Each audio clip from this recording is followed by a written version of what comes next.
पुरुष की पत्नी मर जाए तो भैया सवेरे सवेरे वो पुरुष निकल कर जाए तो उसका मुंह देखे कि नहीं देखे? समझना जरा, आज लोगों ने जो भ्रांतियां उत्पन्न कर रखी है, शिव महापुराण उस भ्रम को मिटाना चाहता है। इसकी पत्नी मर गई तो सवेरे सवेरे इसका मुंह देखना चाहिए कि नहीं देखना चाहिए? तो पुरुष है, उसका मुंह देखने में क्या दिक्कत है? और तुम्हें क्या मालूम कि उसकी पत्नी निपट गई, मर गई? अगर वो बिंदी लगाता, मंगलसूत्र पहनता, मांग भरता तो समझ में आता कि इसकी पत्नी चली गई तो बिंदी नहीं है, मंगलसूत्र नहीं है भाल में, मांग में सिंदूर नहीं है। पर नारी उसका पति चले जाता है तो लोग साधारण सी भाषा में कह देते, सुबह सुबह मुंह देख लिया, ओ ऐसा, कहां जा रही थी? पूजन करने जा रही थी, उसका मुंह दिख गया। कहां लिखा?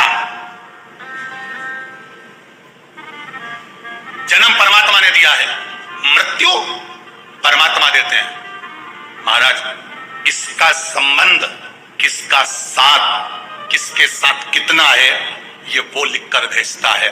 तुम किसी का मुख देखकर ये निर्णय नहीं ले सकते कि ये गलत है कि सही है।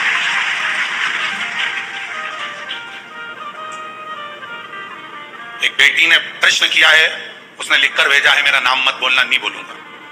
एक बेटी ने लिखकर भेजा है, मैं कथा में बैठी हूं, कोरोना महामारी में मेरा ससुर भी चले गया और मेरा पति भी चले गया, और हम दोनों घर में सास और बहू अपने छोटे से बच्चे को पाल रहे हैं।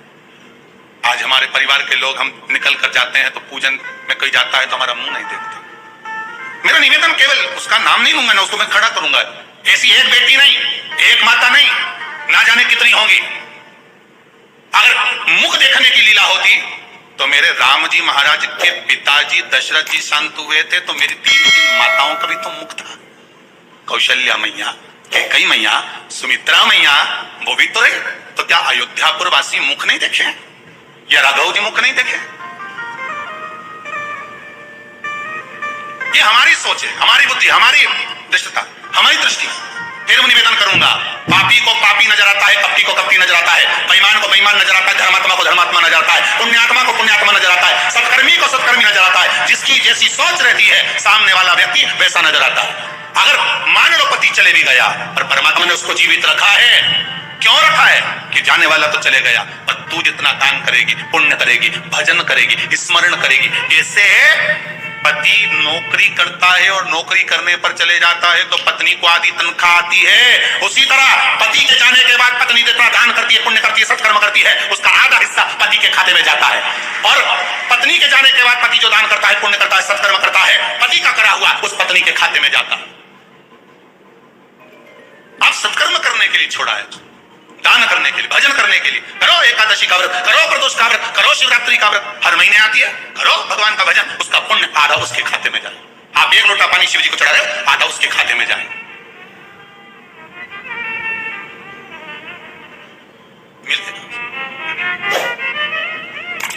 जब दोनों साथ रहते हैं ना, वो ध्यान देना महाराज, पति पत्नी दोनों साथ रहते हैं ना, अच्छा दोनों साथ रहते हैं और साथ रहकर जब सारी पूजन पाठ करते हैं और वो टच करके बैठी रहती है, तब भले खाते में नहीं जाए, पर जब एक रह जाता है, क्योंकि परमात्मा के यहाँ से लिखा है, जाना तो किसी को भी आगे पीछे है, वो तो उसके हाथ में। एक जब रह जाता है तब उसका हिस्से का भाग उधर पहुंच जाता है।